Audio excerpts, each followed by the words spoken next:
All right, lead heads, welcome back to the Talking Lead podcast. This is episode 271, presented by the official optics of Talking Lead, which is Riton Optics, R-I-T-O-N Optics. Check them out at ritonoptics.com or ritonusa.com. And check out their awesome line of scopes, red dots, magnifiers, binoculars, and soon-to-be rangefinders. You guys have seen my post and heard me talk about these optics. They are the best optics that I've laid my eyes on. You can't find better glass for the money, the quality, the customer service that you're getting from Riton Optics. So make sure you guys go check them out, ritonoptics.com. And then, again, give a huge welcome to our newest sponsor, Kel Tec Weapons. We have talked about Kel Tec since we started the show. Kel Tec has always been a proponent of Talking Lead, and we greatly appreciate that, and we are proud to bring them on as an official sponsor of the Talking Lead podcast now. So you guys go show them the Leadhead Brigade love. Go to their website, go to their social medias. Welcome them to the Leadhead Brigade family of sponsors. And while you're at their website, check out their awesome line of rifles, their bullpups. Kel Tec is known for their RFB, the RDB, and the KSG shotgun. They make awesome bullpup rifles. And their unique sub-2000 pistol caliber carbine. They make those in 9mm and 40 caliber. The perfect truck gun. They just fold right up, fit underneath your seat. They can fit in your backpack. Perfect for camping, hiking. And they make a great, just all-around fun gun to shoot. Go to the range, shoot some X-Steel targets with those. The best, most affordable AR-500 steel targets on the market today are X-Steel targets. You go check them out at xsteeltargets.com. And don't forget our Black Friday, Cyber Monday show coming up, where all these sponsors and more are going to be hitting you lead heads with some unbelievable deals. If you guys didn't get an opportunity, make sure you go back to last episode, 270, where we had the judges from Master of Arms, Discovery Channel's newest gunsmith, knifesmith competition show, I guess is how you would you'd categorize that. But the former host of Talking Lead, Zeke Stout, is the host of that show. And we did a little night of the show viewing, and it was good. I enjoyed it. Really good show. I see a lot of promise in that show. So make sure you guys go back. We had Ashley Lebinsky. She's the curator of the Cody Firearms Museum. And we had Nick Irving. Nick is former Special Forces. He's a Ranger. Casey, you and I were talking about Rangers a minute ago. He's a little bit. Yeah, he's a former Ranger. And he's one of the judges on the show as well. Get a lot of behind the scenes in that episode. So make sure you guys go back to 270, check that out. So joining me, I just said, I gave it away. Co-hosting with me today is none other than CG3G, Casey Griggs. What's up? Welcome in, Casey. It's been a while since you've been on. It has. It has been a little while. It's been a minute. Welcome in. Thanks for joining us. Definitely. Glad to be back. And then our special guest this week, for you lead heads that joined us on Instagram Live before we started recording, it's none other than our good buddy Mike Sodini. Hello. What's up, buddy? What's happening? We got a lot going on, man. There's been a lot going on since we last talked. Yeah, I need that 25th hour. So Mike has started a new nonprofit, and you guys have heard me talk about it a little bit on the show. It's called Walk the Talk America, and it is an organization that Mike started to bridge the gap between the firearms industry and the mental health industry. And we're gonna find out a whole lot more about Walk the Talk America.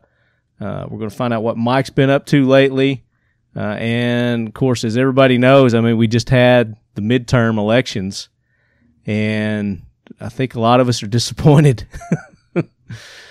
Didn't work out. It didn't. The Dems got control of the House again. Damn it! I did my part. You know, that's all I can do. So it's your fault that if you didn't go out and vote. It's your right to go out and vote. It's your responsibility to go out and vote. And the way that they have it set up nowadays, there's no excuse for you not to go vote. They have early voting. It's like for, 2 or 3 weeks beforehand they had that set up? Yes, sir. You've got absentee ballot voting that you can do. And then here in Murfreesboro, I know there was at least half a dozen places that you could go and vote here just in Murfreesboro, Tennessee. So there was no excuses. So if you didn't vote, you can't complain. Shut your pie hole. Get out and vote next time. But I'm afraid by then they're going to, the damage is going to be done, unfortunately. But you still have power with your elected officials. So you can still make your voices heard. You can drown out all the leftist shenanigans that are going on. Because that's what these elected politicians are there to do. So if you sway their decision, then that's great. So there's going to be, you're going to see some stuff coming up here, probably starting the end of this week. They're going to, start their shenanigans. No doubt. Yeah, y'all chime in anytime, guys. I was going to say we're leaving them hanging there. Well, hey, on the flip side, at least on the flip side, I guess at least gun sales are going to go back up. And that's we've talked about this on the show. That is so fucked up on how manufacturers have gotten, spoiled by the way things have been to where they could just put out any kind of piece of crap on the market and anybody would go and buy it. You're right. It is. It's pitiful. So I've seen this up until this point. The quality, the products, the things that we're seeing on the market now have gotten better. And I think sales have started to, I think they leveled out, and I think they were actually, some companies are seeing some increase in their sales. Mm-hmm. Yeah. But it's getting rid of those, fly-by-night companies that just come in and think they can make a quick buck and, put shit on the market and it's going to sell. I just say never sacrifice quality for quantity, ever. Well, and that's what a lot of these people were doing, and they got spoiled. They got spoiled with these last few administrations that have been in office, and I think that this has been good that we had it the way that it was. But this has been the best time ever to buy guns. They've never been lower. Why wouldn't you go out and buy guns in bulk now? Because why would you wait till the gun grabbers start trying to get them and pass all this legislation, and then you got to pay 3 times, 4 times more for it? That's just stupid. Yeah, it just from kind of the executive behind the scenes level. Obviously, my job is to run an importer. What you see, or what happened with Trump getting elected, was just a backup. Like everybody had put their money on, Hillary taking that victory. And it just caused a huge logjam in the system because a lot of people put all their money in obviously black guns and stocked up on a lot of stuff that they had to burn through, and it's taken a while for the industry to kind of adjust. And some of the big guys, even though some of them are my friends, they don't know how to really come off the gas, especially some of the public traded ones. And it just creates a madness mess. And then everyone starts discounting. Yeah. And then, it's nuts. But that's them trying to adjust to a market that they thought was going to be there that wasn't there. So what I'm saying is a lot of those companies are smart, and they've got the people and the power behind them to readjust their market philosophy to fit in to what it is nowadays. And that's where I've been seeing, companies that have adjusted to that, they're starting to get better. Sales are starting to get better. Mm-hmm. Quality's getting better. A lot of these, again, like I was saying, a lot of these, just startup companies, fly-by-night companies that wanted to jump on the bandwagon are gone. They're gone. They're out of existence. And some of the bigger companies too. Yeah. I'm still waiting to see if there's any companies that are going to fall out from this. Sometimes it's companies that people don't even know. Like if you're a civilian and you're just looking at the the whole picture. You're not going to know if a distributor drops out, like AccuSport, right, which is a huge distributor out of Ohio. They just went out of business. That was like one of the first distribution centers that I visited when I was a rep. Those are things you wonder about, because it's not always just the company. It could be the machine behind the company, Yeah, I mean, it's like a tree. I mean, once the tree starts to die, the branches are going to die too. So. Yep. But like I said, there are companies that found, and we're going to keep the tree analogy, that found the fertilizer to to survive and get through the bad marketing strategies that they had to adjust and into a normal economy. Right. Because what we saw the last few administrations was not normal. That's like the real estate. I do real estate also. A lot of people know that I do real estate. And real estate's rocky. It's up and down, up and down. Gun market is the same way. It plays a lot on what administration is in power and what laws are being passed and, things like that. So you have to be able to plan for when that market hits the bottom. It just has to be in a company's strategic marketing plan and budgeting plan. I mean, I don't run a gun company, but Mike does. I run an importing company. I don't run a manufacturing company. Well, no. Huge difference. A little different, but it still ties in. It's one of those branches of that, because you guys have planned and you had good market strategies, that helps the companies that you represent also, because you know this market. That's why Eagle Imports, that's why Mike Sodini, you're still doing great. Yeah, you see the ripple effect. But we're not talking about Eagle Imports today. We're going to be talking about Walk the Talk America. But first, we've got the jackwagon train that we've got to deal with. We got a bunch of jackwagons, and I think we kind of alluded to some of them. So, Gunny, bring that train in. Hoorah, Semper Fi, do or die, hold 'em high at 8th and 9. It is time for the talking lead jackwagon of the week, so brace yourself, baby.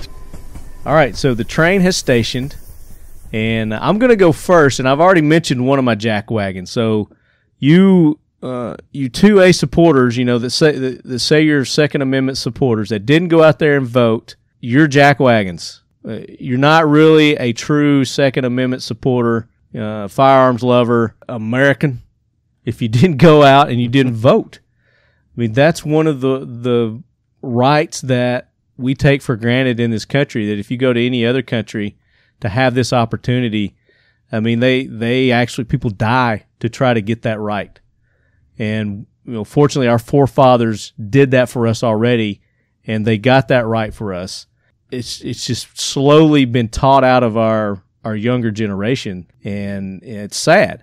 So you guys go vote every opportunity that you have, not just for the big election, the presidential election, but like this midterm. There's going to be some dire consequences because of the people that took over the House of Representatives. Well, but here's the thing, too, about voting.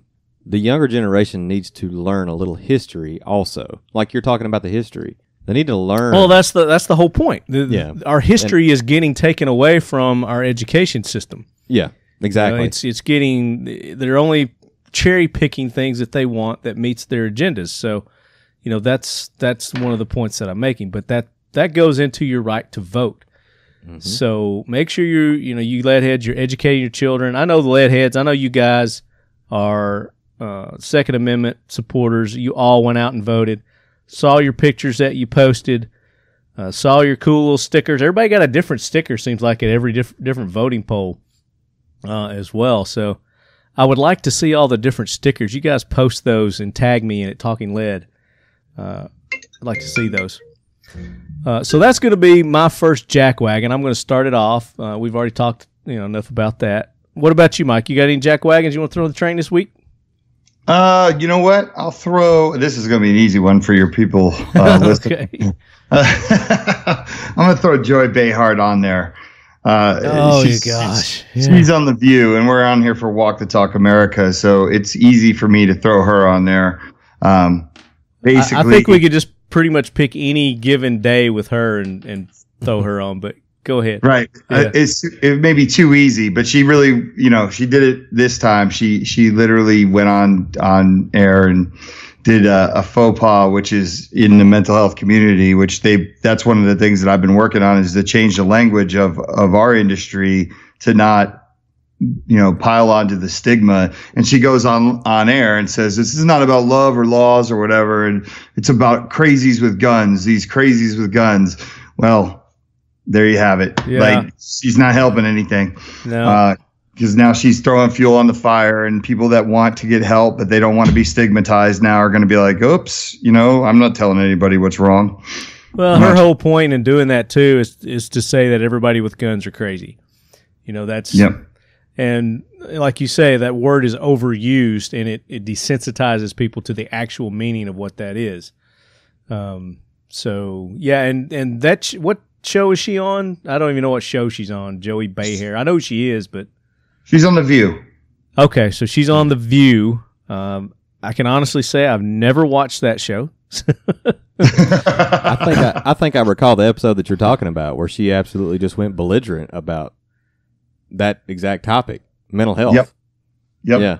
So Casey's a fan of The View. Absolutely not. Absolutely not. I just happened to flip through and seen a bunch of reports on it, and that's where it led me. I was going to say, you could say the same thing about me, Casey, because I saw it too. So I'm like, don't let him do that to us. Right. Well, so I don't have cable TV, so I don't watch those.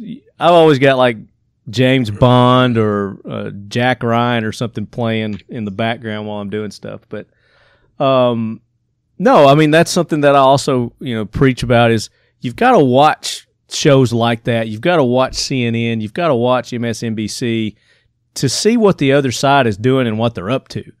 You can't just rely on getting everything from Fox News. Well, because they're going to flat out tell you what they're doing. They don't like to keep secrets. That's obvious. No.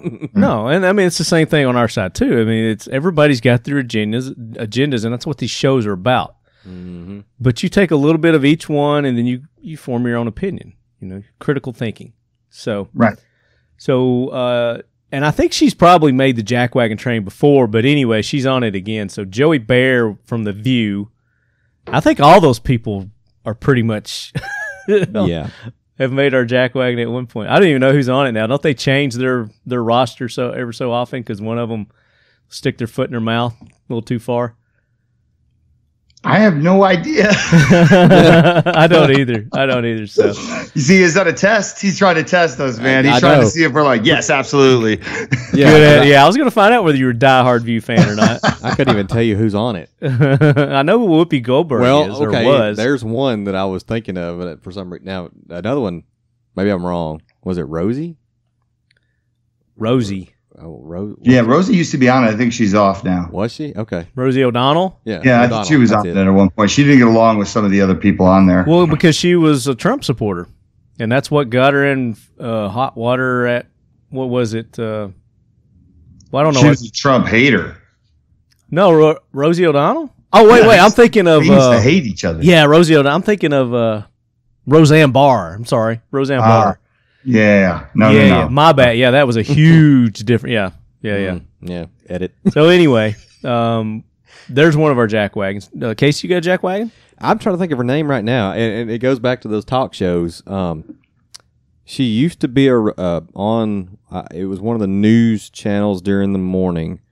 Local news? Yeah, and I forgot what it was. Well, no. It was like a Good Morning America or something? Something like that. She's blonde-headed. I can't think of her name. That's about half of them. Well, yeah, but she's a single talk show host, and she's got a real big show, and apparently a huge following. So I don't know. Okay, I can't think of her name. Well, what's the context in which you want to throw her on? Well, the I mean, jackwagon? she's on that bandwagon too about mental health and firearms, and people don't need them, and we're crazy, and those kind of things. Yeah. And it's people like that who have the following of these. I mean, I hate to say it, but I mean, well, they're zombies. They're like cattle. They're just following this. So you think about who that is, and then we'll come back to you.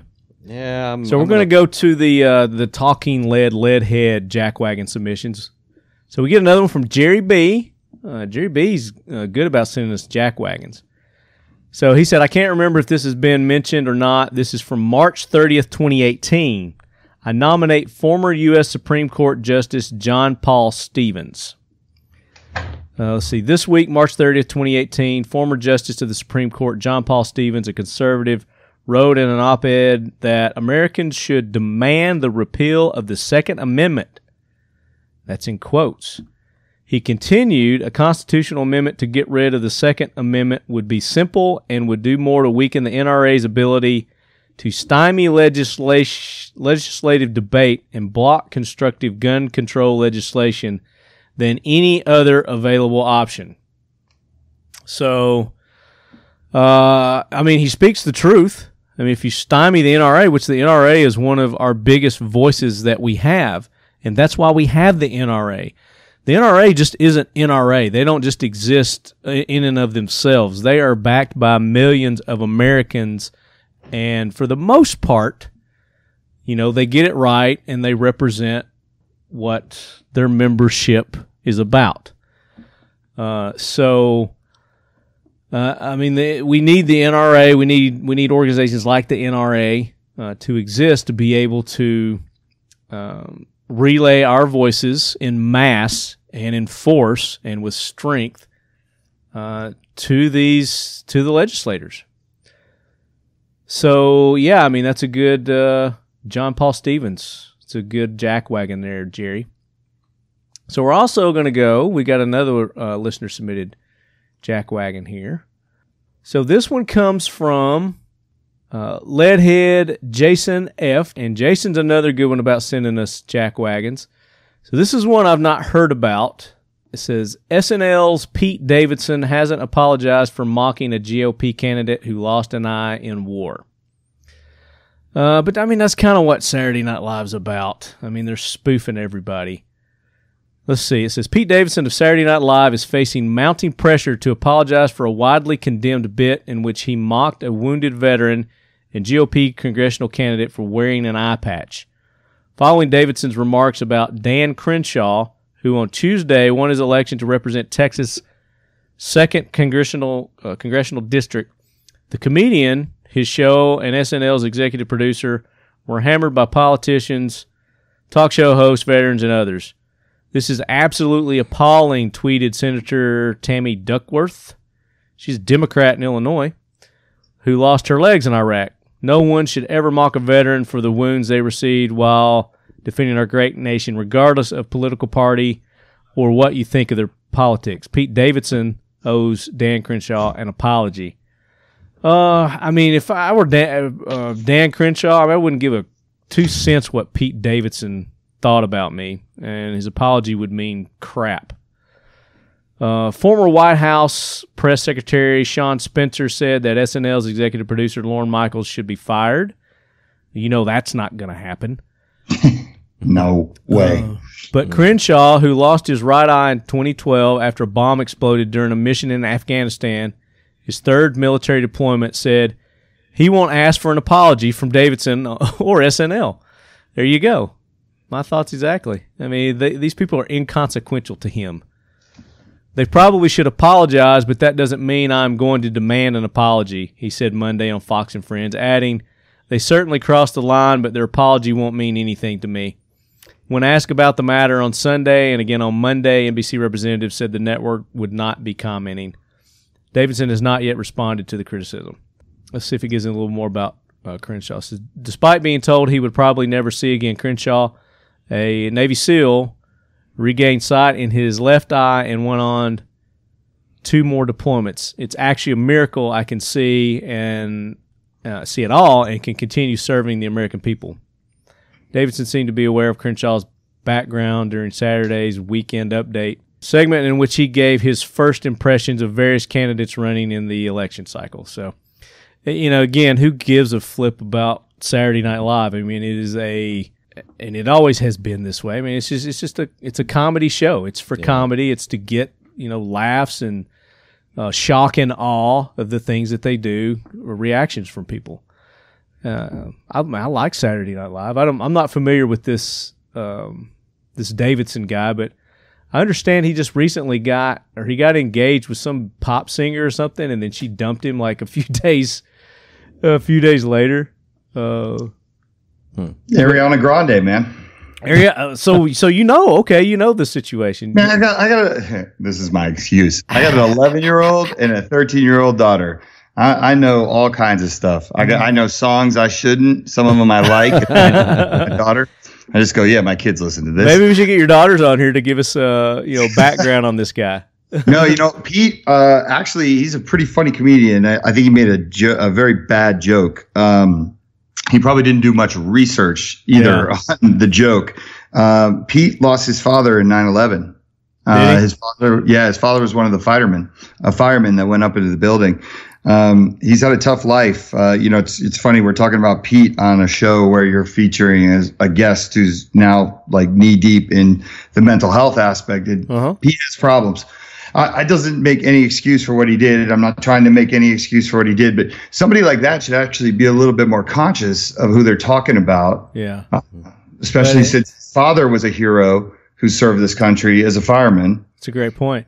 But yeah, I mean, I don't know if it's an act or if, he's actually that way, but he seems kind of in La La Land sometimes. So, I don't know. It could be part of his act. If you lost Ariana Grande, you might not be thinking straight either. I couldn't pick her out of a lineup, man. I don't know. I couldn't either. I don't even. Dude, there's a great video online of Bill Clinton watching her perform at Aretha Franklin's funeral, and Bill looks like he's looking at I apologize here. He looks like he is looking at a pizza, and he hasn't seen food forever. It is the greatest thing on the planet. He looked at most women that way. Oh, that's true. Boom, boom. So I figured out who my jackwagon was.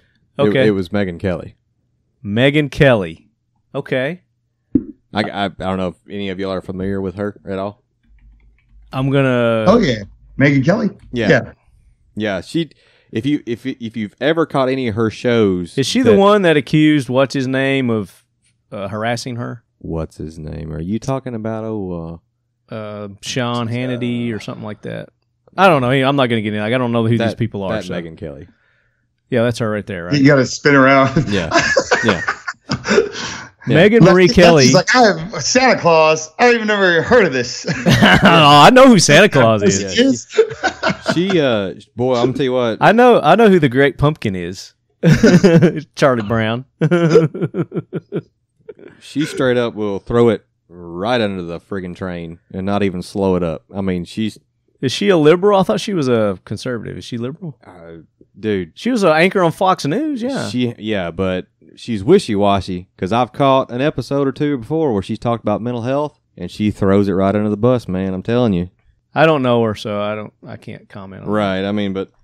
So let's see if we got any more jack wagons from our listeners here. Well, I got this one. It says the rest of the story from the jack wagon a while back. 70-year-old veteran was unregistered with unregistered M14. It says Plano, Texas. A 70-year-old Plano, and this is from Eric M. Plano, Texas. 70-year-old Plano, Texas man has been sentenced to federal prison for firearms violation in the Eastern District of Texas.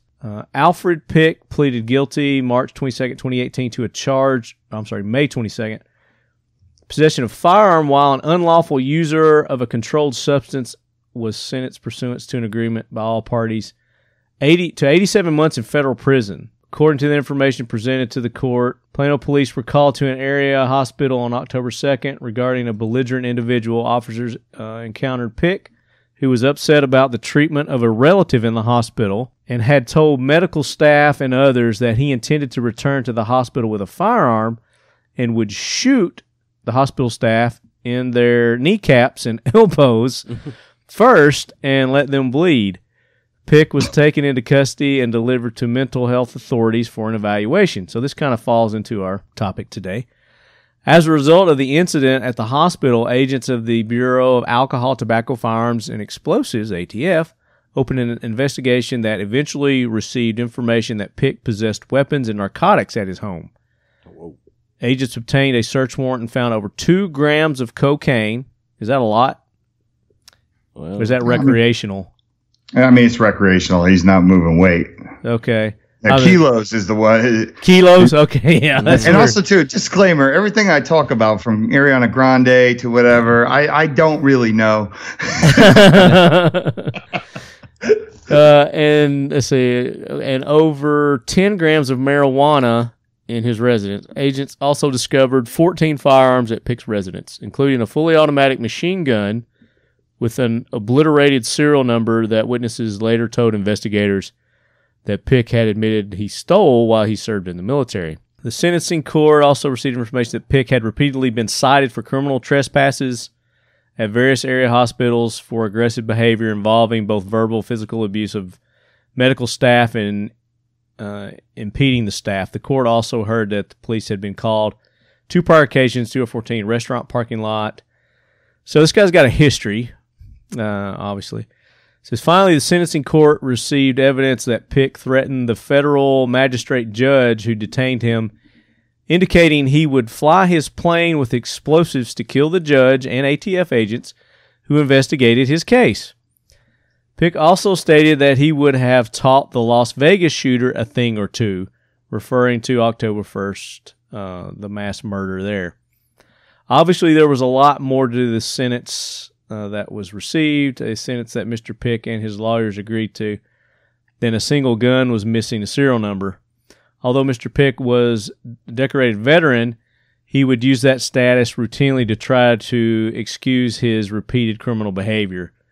This was also not a mental health issue. It became a public safety issue. The people concerned for Mr. Pick's safety when he honorably served our nation were the same people most concerned for his and the public safety throughout our investigation, stated ATF agents. I applaud those that recognized and reported Mr. Pick's abuse of controlled substances, amplified threats, and intensified display of physical and psychological aggression, as well as the decisive action of the ATF agents. There you go. Don't know that we're really throwing this guy on the jackwagon train. This is just a follow-up, I think, on a story that we had done a few episodes back. So thank you, Eric, for sending that in, and it's timely because that kind of ties into what we're going to be talking about today. So appreciate you sending that in. Guys, unless you got any more jackwagon trains, we're going to let the gunny take it out of here. I'm good. Okay, all right. So that does it for our jackwagon train. Now let's talk about Walk the Talk America with Mike Sodini. Yay! So, man, you've been on like a whirlwind tour with this ever since you started. I remember when you first contacted me and was telling me about the idea that you had about it, and I was like, yeah, man, that's awesome. I mean, that's exactly what we need. And, I've heard other people talk about similar things, but unlike them, you actually took action and you did something about it. So kudos to you, brother. No, I appreciate that, man. It's been awesome. It really has. I mean, it's a second job. I'm not going to lie, but yeah, from what I hear, yeah. I mean, it's a full-time job. Yeah. But it's just to see the change that's made in some people's lives and just the initiatives that we're putting forth, watching how those are working and kind of. The other cool thing is now that I'm out there doing all this stuff and all this media, the people that contact me or the people that I talk to, it's awesome because I would have never, ever been able to meet some of these people. I call them ninja angels, that are out there just doing real work, boots on the ground type. Yeah. So let's do this. Let's rewind a little bit. Talk about, how'd you come up with the idea to start this organization? What led you to it, and how'd you go about getting it off the ground so successful that you've really done a really good job because you just started this. Yeah, I mean, it just seems like yesterday, but it's been a couple of months at least in the works. Yeah, it's been. I think I started this in June 15th was the actual day that it started, and it all started from a chance meeting with a stranger at a dinner with Rafael Davale, my national sales manager at Eagle. Oh, yeah, Ralph. We all know Ralph. Everybody knows Ralph. Familiar with Ralph. Yep, he's been on the show a lot, right? He's a Richard. He is. He's a fellow Richard. Yeah. Fellow Richard. He's top Richard. Top Richard. He's sometimes salty Richard. Yeah. Among other things. But so we were at a dinner and we were waiting for our table, and it was a very crowded restaurant, and Rolf had started making small talk with this lady, lovely lady. She had a few kids. We ended up just inviting her to the table because she was there by herself. So we said, hey, come eat with us. We were all just waiting for a table. Yeah. And she sat down and was talking about her kids. She had one with special needs. We ended up talking about guns, and she didn't have an opinion on guns either way. Mm-hmm. But she was just curious about how the industry is affected when there's the shootings or that type of thing. And, how does it work? And we end up going, well, people blame the gun. We blame mental health. And, it's a crazy person with a gun. And everybody's pointing fingers. Yeah, it's a big. Right. Yeah. One of the awesome things is like she just, simple concept, but she kind of looked over at us and she was like, what do you do to work with the mental health industry? Because if you've identified the problem, you guys probably work hand in hand, I assume. And I was like, we're like 10 vodka sodas deep and I'm like, nothing. And he's like, nothing. And of course, Rolf voice is like, yeah, man, you really should be giving $1 a gun or something. And we get everybody to do, so it's like the grassroots kind of concept, tongue in cheek. But I became obsessed with it, man. I became obsessed with it so much at the table that the girl was like, you're going to do this. And I was like, yeah. And she's like, I could see it in your face. Now, my biggest regret is that I didn't get her contact information because. Oh, wow. So you don't even know, you can't get and say, hey, you were my inspiration. No. And I would love for one day for her to come forward and just be like, you're the guy, I've seen it. But I went home and I was obsessed with the idea so much that I think I ruined the rest of the vacation because we were coming off a business trip and all I wanted to talk about was this type of stuff, and I had no idea about nonprofits. I mean, I'm a punk kid from Jersey, man. I don't know things like that, So I got home and did a bunch of research. I ended up finding a position paper 72 by Mental Health America, which is the longest, oldest running mental health organization on the planet. Mm-hmm. Are they a nonprofit or who are they backed by? Oh yeah, they are a nonprofit. Yes. Okay. They're massive. I mean, we'll talk about them in a minute. Go ahead with your story. Sure. Yeah. So I didn't mean to cut you off there.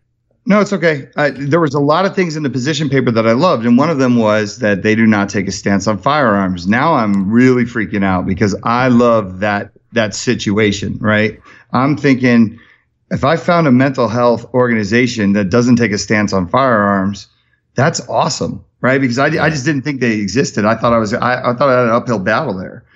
So they also, the reason why they don't is because they don't believe in stigmas. And they hate the stigma that people put on others that battle with mental illness. And I never really thought about it, but I was like, oh, that's right. Every time I say it's a lunatic with a gun or crazy with a gun, I'm actually hurting society, right? Yeah. Yeah, because people then don't want to go get help because they're afraid to step forward because they're like, well, if he called me crazy and this person's going to think I'm crazy, it's like having a scarlet letter on your chest. Yeah, somebody else is going to call me crazy, so why do I want to go get help? Yeah, I don't want to say anything because I don't feel like I'm crazy. I feel like I'm going through crisis, or there's certain things, or maybe I have anxiety, and nobody wants to lose their rights, right? Nobody wants to lose their job. Nobody wants to lose, many cases, especially in the military. You would know this, like clearance, right? Oh, yeah, definitely. Yeah. So, that was the organization, and you're a military guy, right? So you chime in anytime because this has got to speak to you because you've probably had so many. Yeah. And that's a big topic too. When soldiers are coming back with PTSD and all that kind of thing, people kind of look at soldiers like with that disorder, you don't need a firearm. Well, right. I disagree. The way I look at it is, most of us all suffer from PTSD. I'm not going to lie. I suffered from PTSD a little bit from my first deployment, and that's why I'm married to my wife, because she stuck with me through the worst time of my life. Right. But, like in 3-gun, I believe wholeheartedly putting a soldier back into the situations and what they're familiar with, like such as, every soldier knows how to shoot a gun. We all know how to. But putting us in that realm of competition whether it be pistol, 3-gun, 2-gun, it puts their mind back at ease. So I look at it that way, as if, mental health can be helped. I don't look at it as a disease or anything else either. So right. Well, there's 200 different categories of mental health. One of them is arachnophobia, believe it or not. Wow. Are you serious? Yeah, and this is why we got to be careful not to start lumping people into large groups. So right? Are all phobias? You would think if arachnophobia, then all phobias would be. Yeah. It's for any of those who are listening now and want to take a break and Google it, it's kind of fascinating, but it just goes to show you how dangerous it is when, say, a Joy Behar says something like crazy or whatever, or mental health. It's that, because it could be something that's chronic, or it could be something that's temporary. I mean, when I look back at my divorce, my first divorce, and for those that know me, I speak very freely about all the things that I've gone through in my life. There were times when I would go to dark places. I own a gun company, but in my head, I started to sympathize with people that kind of lost it, because when you have your two beautiful daughters and you're used to seeing them whenever you want, 7 days a week. And then all of a sudden you're in this war with somebody that you trusted and loved and everything like that. And you don't know that person anymore. And they're trying to paint you as a bad guy. And all of a sudden you have a judge saying you only get 2 days. That can cause PTSD. That's something that cuts, Sure. I'm not comparing it by any means to combat, just to make that clear. But PTSD is not just combat related. Not just combat related. Yeah, absolutely. And I think that's what a lot of people mistake, is they think that that's solely combat related. No. It's not. No, it's not. And actually I had this discussion today because I was over at Gun Vault. They're working on an initiative with me for ranges to create safe space for people that are battling an episode of mental illness. But we were talking about less privileged, underserved communities. Mm-hmm. And some of these kids coming out of places like Chicago and Oakland, you name it, wherever you want to go, Detroit with it, they're coming out with PTSD, and they've had it all their lives because it's been kind of a war zone for them. And going to school and walking through the yellow tape or by the chalk lines, that wears on you. Yeah. It's not easy. But, back to, just to bring it back to the MHA, I was lucky enough to find an organization, and that's another reason why I put Joy Behar on that jackwagon train, because they hate that. They hate it, and they actually do not want you to lose your gun rights. And, Lefty, me and you, we talk off air. We talk on a regular basis. We're friends. I showed you what they put in writing. Yeah. Absolutely. I mean, they are for our Second Amendment rights. They're all for people having their firearms. Yep. They believe that it's a civil rights issue when you take away something from somebody that is, I like to say, battling with mental illness, because it's something that, if you have support and you don't feel like you're out on an island, and you can fight it out in the open with your friends and your loved ones. And like you said, with your wife, your wife knows you better than anyone, right? So that's why you love her, because you stayed with her when you were battling, when you came back from, serving. Yeah. Well, she's the one that helped me. Truthfully. Yeah. I mean, she's the one that kept me calm. That's the funny part. Can I read what you sent me about the MHA and their stance? Yeah, 1,000%. Go ahead. Okay. I love that. Yeah. So MHA vigorously opposes efforts in the name of public safety to deny people rights or privileges, or otherwise discriminate against people based on a mental health condition. Such efforts should be rejected as dangerously stigmatizing, making effective treatment more difficult, and as a violation of civil liberties and human rights of people with mental health conditions. Yeah, and there's a lot more to that document. You're reading just the piece that is basically singing to people right now. Right. But so it starts off, says gun violence and mental illness are frequently linked in the media, yet often for wrong reasons. Mm-hmm. Despite conventional wisdom, those with mental health conditions are very rarely violent.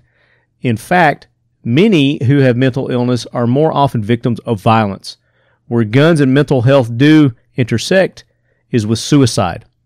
At least 2/3 of gun deaths are suicides. Additionally, those who attempt suicide by using a firearm are much more apt to die than those who use other weapons. To reduce suicides with firearms, MHA joins with Walk the Talk America in recognizing the value of providing education around identifying persons whose sole intent in purchasing a weapon is to die by suicide. Yeah, well, we know this, right? We're gun guys, and everybody who's listening is most likely a gun person, right? Second Amendment supporter. Gun guys and gals, yeah. Gun guys and gals, absolutely. But the thing is that we got to understand that the 5% that actually will harm others, that's a very small number, right? It's a very tiny number, but they when they do it, it's a big boom, right? It causes a lot of trauma and everything like that. It took me a little while to understand.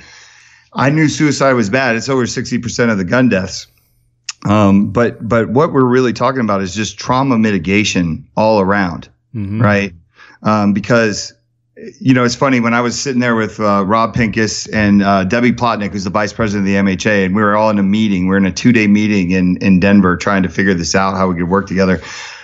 It was interesting because those two were really going after the suicides and the range programs and creating the safe space for people to go and drop off their guns if they're going through an episode. And I'm sitting here like, let's go outreach, right? I was a big outreach person. I'm like, let's get upstream to stop and prevent the unpredictable. My thing is I wanted to get to kids like in 6th grade, 5th grade and start early. Yeah. Start early. But then I realized, because some of these people that let's say you hit that situation critical, that stage 4 in your mind, and then you go do something silly, that's going to create, like, let's take the guy for, Pittsburgh, right? He goes in, he shoots up this synagogue, and you have 11 dead people. And those are 11 people that have family members. They have grandkids, they have sons, they have daughters, they have all this stuff, they have sisters. We don't know what that just created, because if people don't get the proper treatment or understand that they could talk about it, that might lead to the grandkid having a cocaine problem who becomes a domestic abuser later on in life. You see, this is what I'm saying. We got to mitigate trauma all around, right? It's not looking for this needle in the haystack to let's find the next shooter. It's talking about let's make mental health just come to the forefront so we can talk about it and actually treat everybody that potentially could be in a long battle with it. Yeah. It's a little complicated, especially when you try to make it easy, right? Like suicide. Well, I think that's why we've not had a come together, up until now, because it is such a difficult subject, it's a difficult topic to talk about, and I think that's why nobody's actually reached out to the other side. One side's not reached out to the other side and say, hey, we need to come together and try to figure this out, and what can we do to eliminate, end this. And that's a great point. These guys have been around since 1909, and this is the first time. You're telling me this is the first time that this bridge has been gapped, Mike? yes, man. It's oh my gosh. You are a pioneer, brother. No, thank you. It's funny, and by no means do I care about that. I care about just getting this thing done. But it is, But that's what it takes. It takes people like you with initiative, to do it. It's like enough's enough. Why has this not been done? And I know that was, racking your brain. That light bulb came on when you're sitting there having that conversation at dinner with that lady. And it's hard to wrap your head around that this has never been, there's never been a come together on this until now. No, there hasn't. But here's what the cool thing is like, because of this, because I've worked towards this, and, part of the story is that I ended up sending this Hail Mary Jerry Maguire memo / email that Rob was like, don't send that yet. We're not ready. Cause Rob was with me from day one on this project too. Like he was one of the first people I called, yourself. Yeah. Collier Noir, a couple other people. But I sent it, and it was just like, all right, let me see where it lands. Worst case scenario, I'll double back and resend an email later when I'm a little bit more established. And they got back to me the same day. This is kind of a cool story. The same day that I got the acceptance letter from the government that it was allowing me to call myself a 501c3 was the same day that the MHA responded to my email. And the email was like, look, we've been passing around your email around the office, which is exactly what I was going for, right? Sure, yeah. And they're like, you want it to go viral. Yeah, can you get out to LA right now, come out to one of our conferences? It's in a couple days. And I was like, absolutely. I called and I got my CFO, Maria Kurnisovic, who's actually a board member of WTTA as well. I said, get on a plane now. We're going to LA. And we walked into this conference and we wore it like a badge. We're like, we're the gun guys. Yeah. We're the gun people. Here we are. And they were like, we didn't think you'd show up. And, and we were like, nope, we're here. We sat through the whole thing. We talked to everybody. But the main thing, and this goes back to your point, this is going to be a learning experience for both sides. Okay. There's going to be a lot of things that are said. There's going to be a lot of understanding that has to happen. I went out to that conference and everything was great and they were excited to see me. And I can honestly say that some people there were definitely anti-gun, but they were excited that I was coming to the table and actually trying to discuss things and play with ideas in a graceful manner. Okay. Mm-hmm. But I had to sit there and I had to listen to some people that didn't know the difference. I had one lady, this is a funny story. This lady comes up to me and she's like, I think you guys would be all right if you just give up on the defending the AR thing. And I'm like, now see, this is what I'm saying. This is where you gotta just take it. Yeah, you gotta listen. It's an opportunity. This is a teachable moment. But it is funny because Maria's standing there, and for those of you who know Maria, she's reserved and she's quiet and everything like that. And I end up in this argument with this woman, and it was nobody was yelling at each other, but she didn't understand the difference. She thought obviously the AR was an automatic weapon, and I kept saying, yeah, but it's not. And she would go, yes, it is. And I go, but it's not. And she'd go, yes, it is, but not. And it was like two children. Like my dad could beat up your dad. My dad could beat up your. Right, but that's the thing is we get so frustrated when we listen to these news reports and we listen to anti-gunners, and a lot of times it's the terminology that they're using. It just like nails on a chalkboard to us, and this because they don't understand. They're not educated, right? But a lot of them don't want to be either. And that's an obstacle that we have to overcome. But that's what you're doing here. I mean, you're bridging that gap, and like you said, you have the opportunity at that point. It's an opportunity to teach. It's a teaching moment. So you understand that she's ignorant to the fact of what she's talking about. Ignorant being uneducated, not knowing. It's not a derogatory term, when I use that. But we have to take that. And the same thing, there's things that we say also that we're just as ignorant about, from their point of view. So bringing the two together and educating one another on, this is what this means and this is what this means. Whether we sway them or not, at least we both have a better understanding of the other side.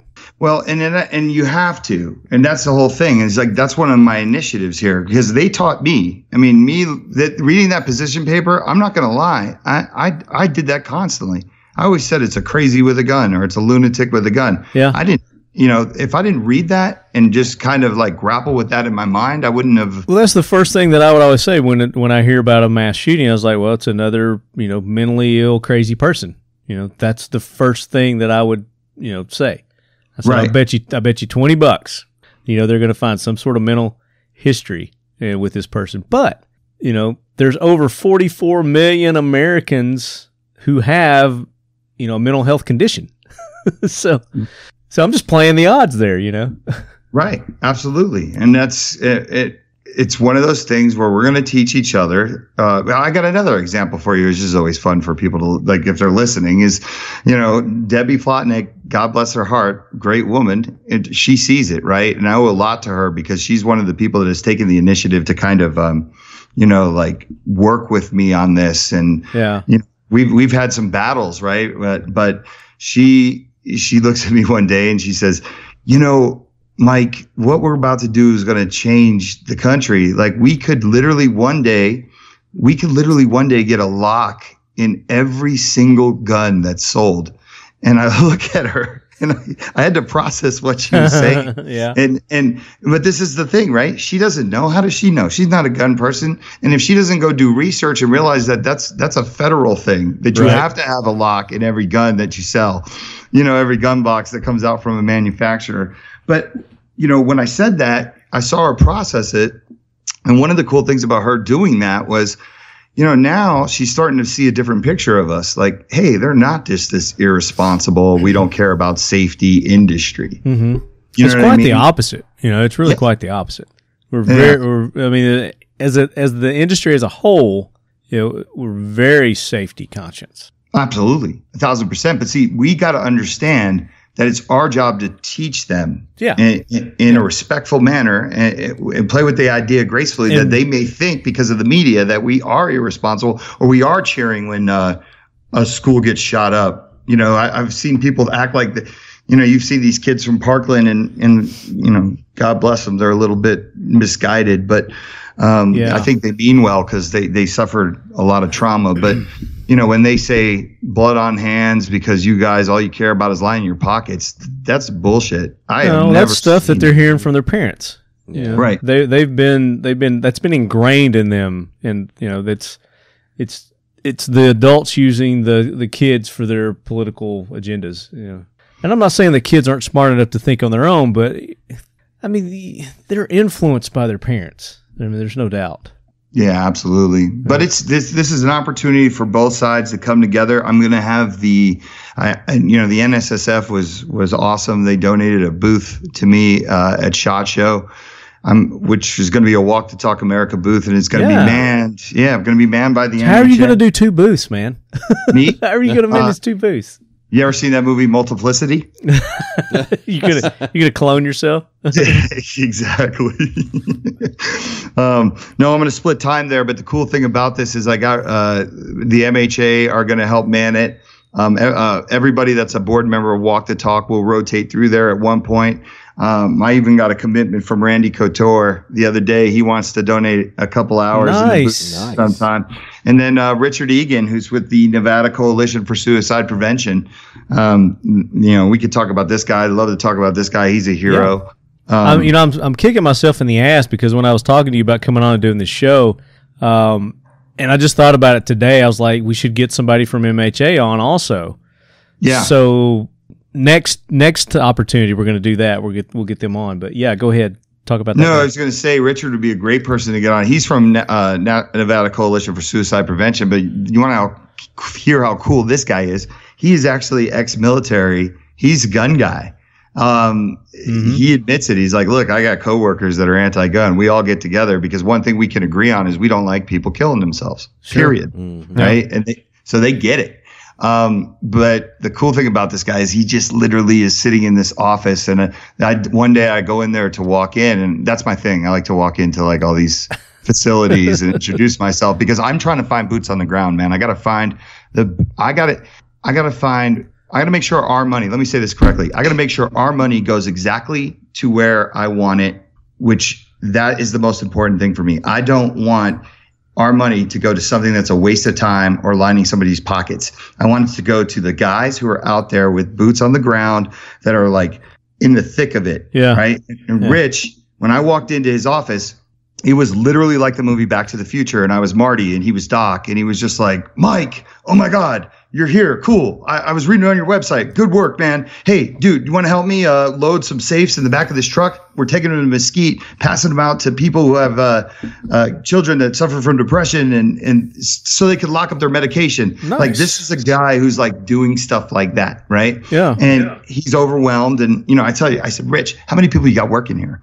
It's suicide prevention for the whole state, right? I would expect a number like 30. Mm-hmm. 4. It's only 4 people in the whole state of Nevada. 4 people for the whole state. Holy cow. Right. Last week we lost, and Richard's got me talking like this. I never talked like this in my life, but we lost a 13-year-old girl. She committed suicide.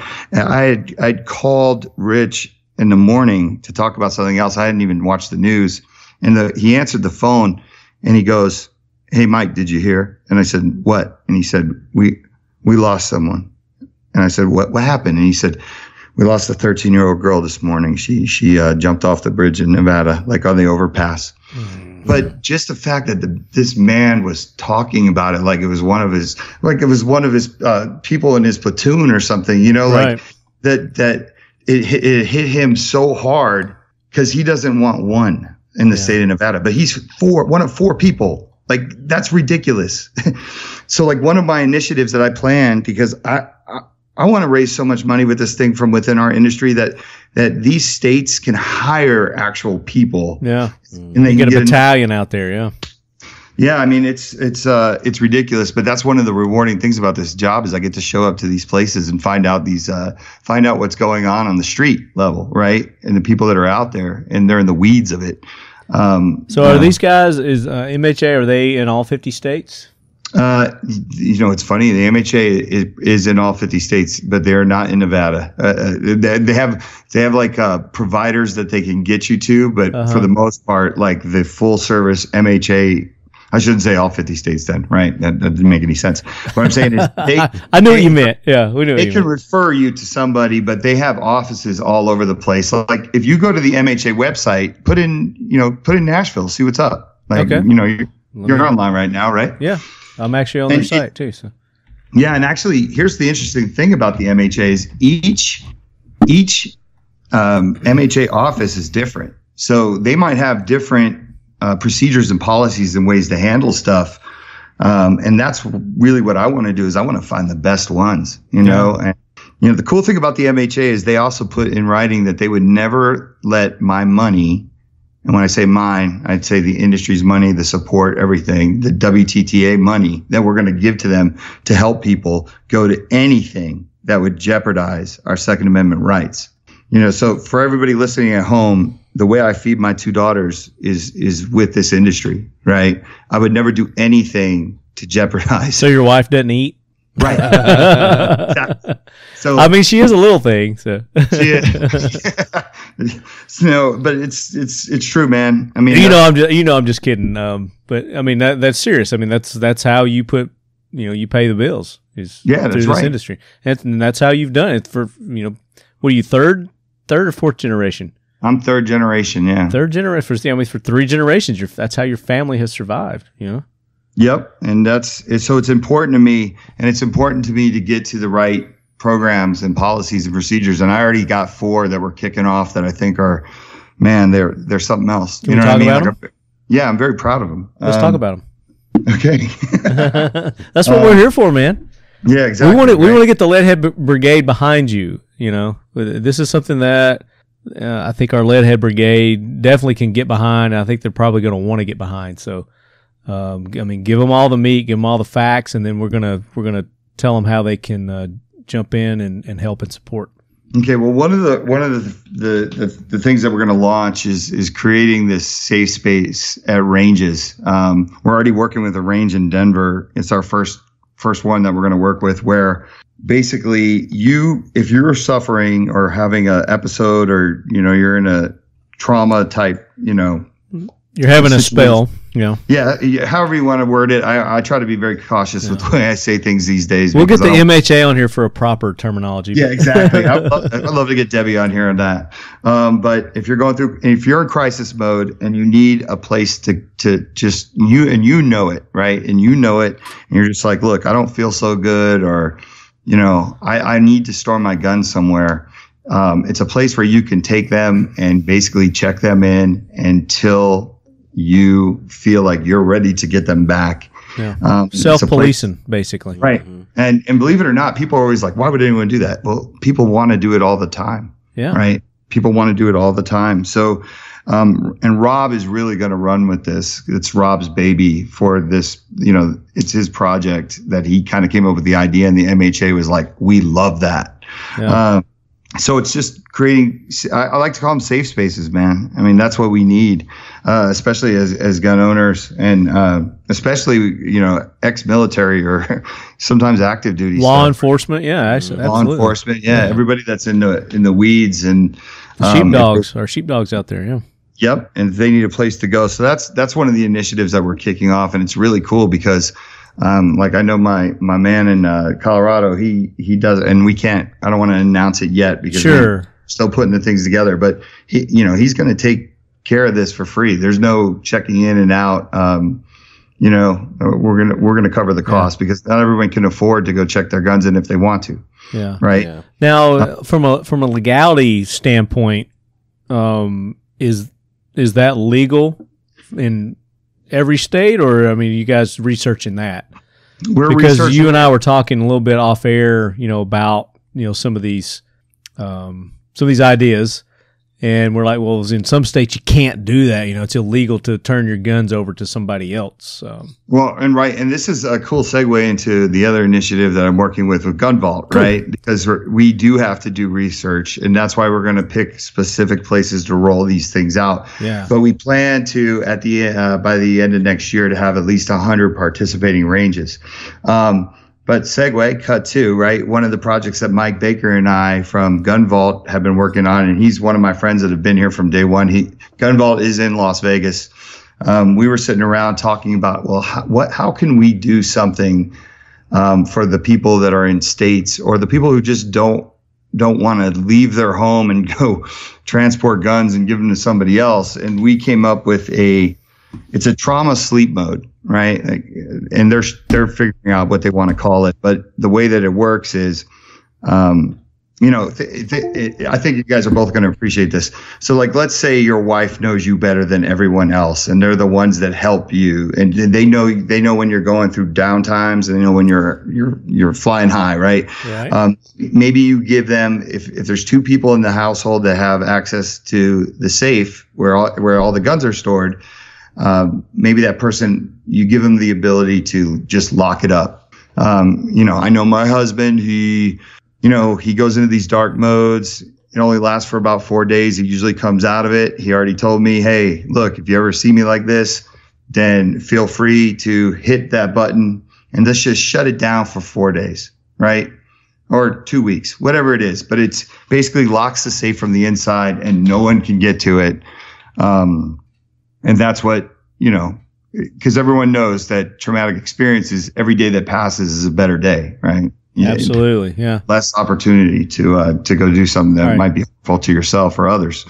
And we had that discussion, right? We when I told you about the idea, you were playing devil's advocate, and we were looking at all the different issues.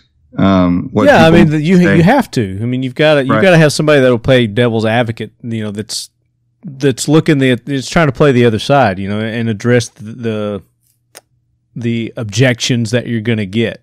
So so I think it's critical in anything you do. But yeah, I mean, you and I were doing that exercise, and I mean, we came up with some, solutions too. It's not like I was telling you. I don't just come up with problems unless I've got a halfway decent solution.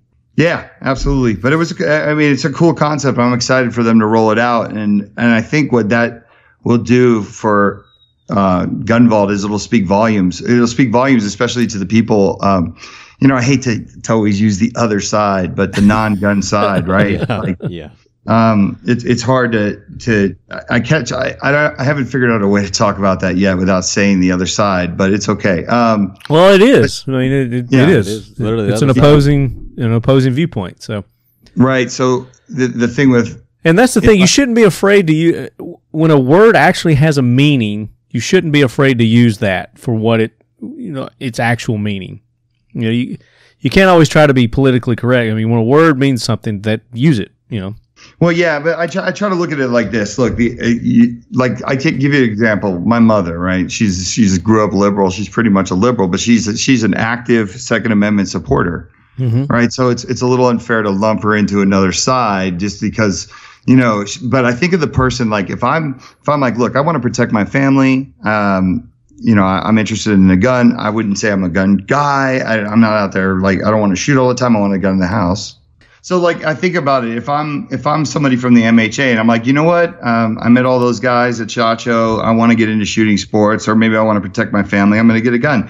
If I find out that there is a safe company that literally took the time to think about something like that, even if I never use that switch, I like that, because it means like, once again, we get a chance to show that we care about ourselves. Right? We do, and you know, and I'm going to use, it's probably a bad example, but you know the company that was coming out with a gun that it wasn't fingerproof, but it was like palm reader, and you can't shoot it unless it reads, you know, like your fingerprint or your palm. You know, it was kind of a safety measure. I mean, they were like a biometric gun, like a biometric gun. You know, you're always going to have your naysayers, you know, and people, you know, that was met with so much resistance. You know, people are like, well, what if this and what if that and what if that? You know, what if this? You got to get stuff out there and you got to try it and you got to put it through its trials, you know. But the concept behind what they're doing, it may not sound right for you with the safes,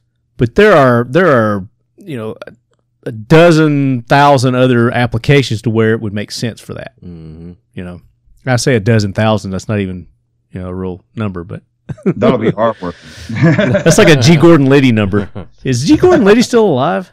Speaking of, I don't know. I don't think so. Things that make you go, But I love that you don't know Ariana Grande, but then you drop it.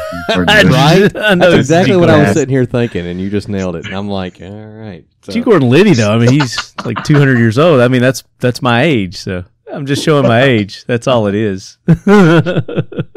No, absolutely, you're right. And there's other, you know, it was funny. I was telling somebody today, I'm like, listen, I don't like opera music, but I can find it on my radio station. I don't throw my damn radio out of my car. I just don't go to the station. Right. If you don't want to use the button, don't use the button. It's just awesome that it's there. And what I think it really speaks to is the other side that thinks we're irresponsible and we don't take care of our own. And I think that that's pretty cool. And if I was Gun Vault, and it's up to them, I would market it that way. I would say, look, we understand that sometimes things get tough, and you know, we built you know, this feature into your safe. There's 1,000 different applications for it. Oh yeah, vacation. I went go to Hawaii for 2 weeks, right? Right, exactly. Yeah. I mean, you and I were talking. I was like, that's like the perfect scenario right there. You could be away from your house, nobody's going to be there.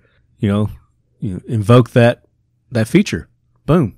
Yeah, no, I absolutely love the idea. And it's funny because when I went down there to talk to Mike about it, you know, he was very conscious of not making the NRA mad, which we all are, right? We don't want to become pariahs in our own industry.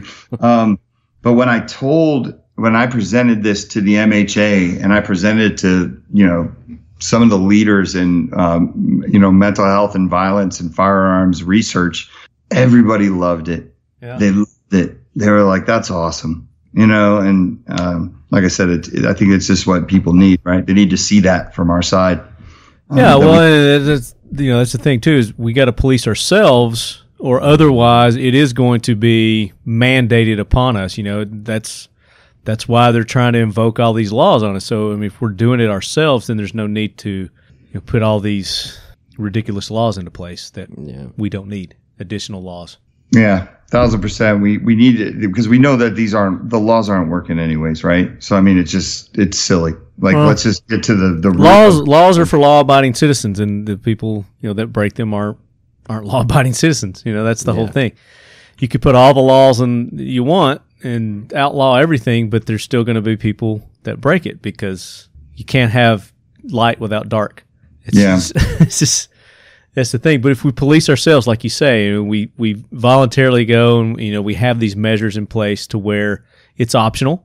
It's a feature here. If you want to use it, great. If not, don't at your own risk. Kind of thing. Do you remember what we were talking? How I got the idea? Do you remember that when we were talking about it for the safe? Yeah. Tell our listeners how you came up with it. It was Lyme disease. Yeah. Yeah, and I was Lyme disease. I was like, isn't that what something farmers get? But right, right. The deer tick. No, it was crazy because I was with Debbie Plotnick and her son had battles with Lyme disease, and I didn't realize that it attacks your brain, and it eventually it just wears on you. But I got into an Uber after I'd never heard about Lyme disease in that way. I always thought Lyme disease was something that just wiped you out, like you had a fever forever and you were out of commission, right? And then I get into an Uber, and this guy's driving in his Uber, and he was asking why I was in Denver, and I told him about Walk Talk America, and I told him about the guns and everything that I do. He was so blown away by the concept of just Walk the Talk America, and he like started to talk to me. He's like, I suffer from Lyme disease, and I was like, you get out of here! Like, what are the odds that I just left a meeting where we were talking about Lyme disease? And he actually said, almost like in your situation, his wife is his rock, and that he sometimes will lose a day or two, or he'll lose hours and end up somewhere. And he's like, my family sees it coming, and they know what to do. They've put in procedures and policies for that. But it was crazy because I got chills, because at one point he actually said to me, I know one day I'll probably will kill myself. That's my fear, is I go into one of those dark places where I black out, you know? Yeah. And that's that's almost what I was going to call it. It's kind of like a blackout. But, I mean, was it kind of like, I guess it sounds like it creates Alzheimer's or something like that, maybe? Or I would have to do more research and talk to Debbie about it, but it was an interesting thing, because it sounded like that he gets in that state and bad things happen, and he wasn't making it sound like he would ever hurt anyone. It sounds like he would hurt himself, right?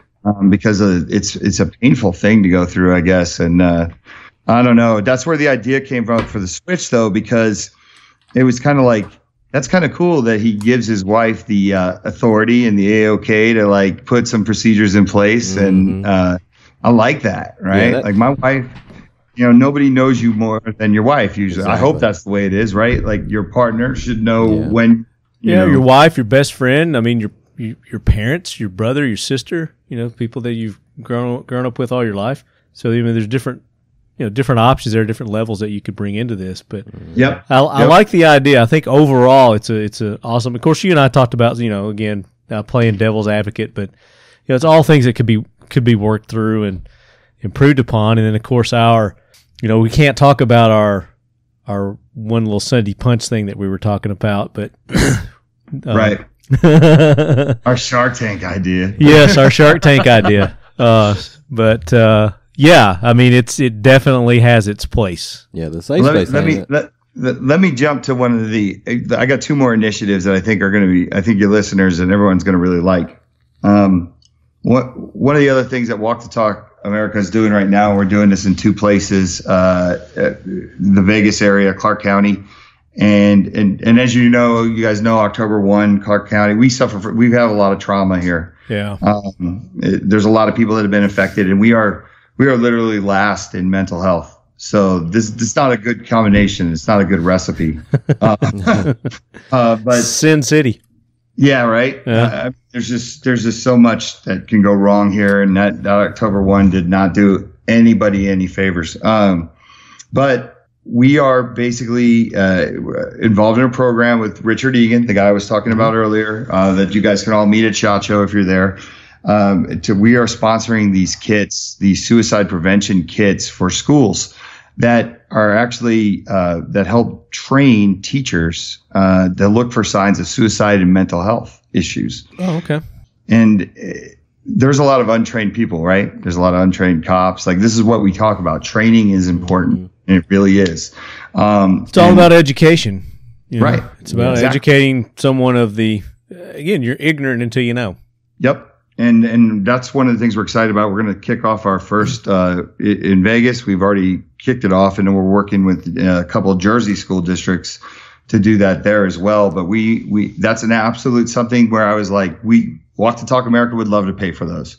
Like, we will pay for those. Because I believe that if you train the teachers properly, they can identify these things and mitigate some of that trauma. And to me, training teachers to recognize those things is getting upstream to prevent the unpredictable, right? Like, I love that concept, because it just creates a relationship with those kids too. You know what I mean? And you make it okay for them to talk about these things and what to look for. And that's, how many times in your life did you want someone to say something to you because you were feeling so bad and they couldn't figure it out? Sure. Like you're just didn't see the signs. Yeah. Yeah. Like, I mean, just anything. Like, man, I had that when I was younger. You break up with your girlfriend. You're just like, you want to be around your friend, and you're looking for your friend to kind of listen to you like a therapist, and all he's talking about is playing video games and being an idiot. You know what I mean? And you're just like, well, the biggest thing today is with kids, though. I mean, look at what they have access to anymore. Whenever I was going through school, we didn't have cell phones nonstop. We didn't have any of that stuff. Internet, there was no internet. Like, they can't get away from the stresses of life. Like, it's 24/7 around them anymore. Yeah.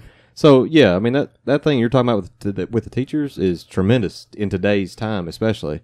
Yeah, I was just talking to somebody about that. We were talking about bullying, and I kind of said, I can't imagine what that's like today to be bullied like that, because when in my day you got bullied, it was from like 8 o'clock to 2:30. And then you could go home. Right, and get away from it. Yeah, and you had your safe space, right? You could go home and kind of hang out, and no one could get to you. Now, I think bullying goes for 24 hours. So, like, the kid goes home, and then he's got to worry about you can't escape from it. It's on the, of course, social media. It's self-imposed if you get on the social media. It's all a choice. You don't have to get on social media. But, again, the peer pressure's there. I didn't have to have Air Jordans, but, the peer pressure was there. Peer pressure is there, but also, too, like, think about it. Even if I don't get on social media and I go to school the next day and one of my friends is like, this person was on Twitter talking about you. Yeah. You know what I mean? Like, saying some awful things. It's just, it's a different time, man. Yeah. But that's like, if I didn't go to the skating rink, and I'm showing my age again, if I didn't go to the skating rink Friday night, and then Monday, as hey, dude was talking crap about you, I'm like, well, good. I wasn't there. I didn't have to experience it. But nowadays, these kids with the social media, with the Instagram and the Facebook, and I don't know what's new. There's probably some new ones out, too, that I don't even know about. Sure there is. You're right. But they feel like they've got to be there and they've got to be on top of it. And it's like crisis control. If I'm not doing this, then I'm going to, I'm going to fall in that pit. Yeah. So it's a completely different type of stress on kids these days, And it's like you said with the education, because there is such a generational gap between teachers and kids in some instances. When we were in school, you always had those old teachers that had been around for 30 years, 40 years, they actually taught your parents, they're still teaching. Well, they're gonna have some gaps in knowing what kids are going through these days. So yeah, I mean, I think it's a great thing you guys are doing that. It's awesome. Yeah, no, I'm really excited about that, and it's just something that like I said, is this something schools can reach out to you guys and get these kits, or are you selecting your own schools right now? Right now, that's one of the things that I have to talk to the MHA about, because we kicked this off and it got presented to us, and it was one of those things I snatched up right away. Like, Richard was like, "Hey, would you guys be interested in sponsoring these kits?" And I was like, absolutely. When I was reading like kind of what came with the kit and everything that was involved, to me, like I said, what my job is to literally look at my industry, our industry, and be able to say, sure, I'm going to put our money to the best places, to the best policies, procedures, and everything else like that, right? Mm-hmm. That's the thing. A lot of people want to help and they don't know how to help, or they're afraid to help because they're like, I don't want to give my money to somebody that's going to do something stupid with it or something that won't make a difference. Yeah. I feel like it's my job to give our industry that, like, okay, if you don't know what you're doing. Now you're a nonprofit. Yep. I'm a nonprofit. So 501c3. Yeah. So you guys, who are you reaching out? Who's getting behind Walk the Talk America? I know you've kind of been selective on the front end on who you've been, bringing into the mix. Talk about that a little bit. Okay, so everyone needs to understand that I started this, and the money that is that got it, the launch, right, was created by Eagle Imports. So I basically said, I took Ralph's idea. We're going to take $1 for every gun. And I actually backdated it to January 1st. Okay. Even though the concept was born in June that night, June 15th, I go back to January 1st. So I'm putting my money where my mouth is, from the jump, right? That's what I wanted to show everyone that. Nice. Yeah. Before I could go out and actually ask people for their money and to sign a check, I knew that I had to find the policies and programs that made sense. I didn't want to be just talking points. I was fortunate enough to have a company called Brand Avalanche. Travis Horton at Brand Avalanche said, I want to do my part. I'll build you a website and I'll also host your site for free. That's my contribution, right? That was huge. What web design's expensive. Oh yeah, and hosting and everything like that's expensive. John Renzulli from Renzulli Law Firm. He's everyone can Google him. He's the lawyer for Glock and Mossberg. He threw legal into the mix. He said, I want to handle your legal and get the organization started the proper way. That was awesome. I had somebody do the logo. Someone volunteered to do the logo. I was very lucky. You know what I mean? And it's just, I kind of get emotional talking about it, but it's one of those things. No, I mean, squirt tears, man. Come on. You can do that. We're all friends here. Yeah. Just the fact that people would do that, on just having faith in my concept, right? Mm-hmm. Like that's huge. So I was able to get a head start. I was lucky. And then like the NSSF throwing me a booth for nothing. You know what I mean? That's huge. And then the fact that the MHA is going to be at a SHOT Show. Right. That's huge. No, they've never done that before. So then I had companies like Gun Vault that kind of got behind the concept of changing, some of the Gun Vault safes to have that feature. I think that to me, that's a donation, right? Because it's like, thank you. You're helping me show them that we care. But one of the things I'm really proud of, and you knew this yesterday because we talked briefly, but I was excited about this, is for me to get another gun company to jump in, and I believe that gun companies will jump in now, but it was big. Oh, I know they will.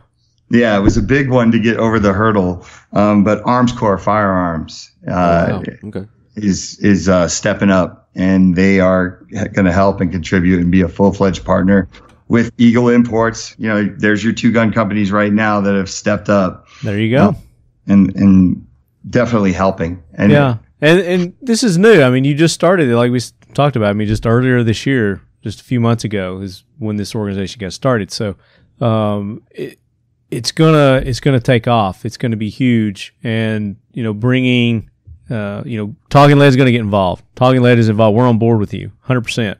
I appreciate that. So, we're gonna talk to all our sponsors and friends of the show, and I guarantee you they're all gonna be 100% behind it. So. Yeah, I got lucky, man. I got Pincus has stepped up. Coley Noir stepped up. He's going to donate a portion of his shirts, the sales of his merchandise. Like I said, it's been amazing, the support, because I think people wanted this. They just didn't know how to do it. Yeah. It's going to be awesome. I can't wait. And just for everybody at home too, they need to understand this. No one's getting paid. Like no one's getting paid. No, it's a nonprofit. We have no employees. I mean, you could pay right now. Everybody that's been involved, we all decided and we put in our bylaws. No one's getting paid. There will be no salary employees for 1 year. Nice. I think, and people need to understand what that means. Like it means that everybody here is putting their sweat equity and everything into this. One day I hope to have a staff, and I hope to have an actual Walk the Talk America office and facility. Oh, you're gonna have a skyscraper, dude. It's gonna be huge. It's gonna be huge. One of the things I'd love to do is do it here in Vegas. Since we're last in mental health, I think that'd be kind of fitting. Well, that would make a statement. Huge. So all the money right now, and that's the cool thing now, when I go ask for money and people are like, what's my money going to go to? I'm going to show them exactly what their money's going to go to. And I'm going to show them that I already paid for it out of my money. So it's only going to help continue what I started first. It's going to build upon that. Yeah. Right. It was important to me, man. I had companies approach me that said they wanted to contribute, and I told them to wait. Like, because I really want when the people actually do it, I want them to be like, man, this is awesome. Because like I said, I didn't want it to be talking points. You know, I knew I had enough money and enough donations and of resources that I could start it without having to worry about cash. You know what I mean? Yeah. You know, my donation just from the jump was good enough to get some of these things launched.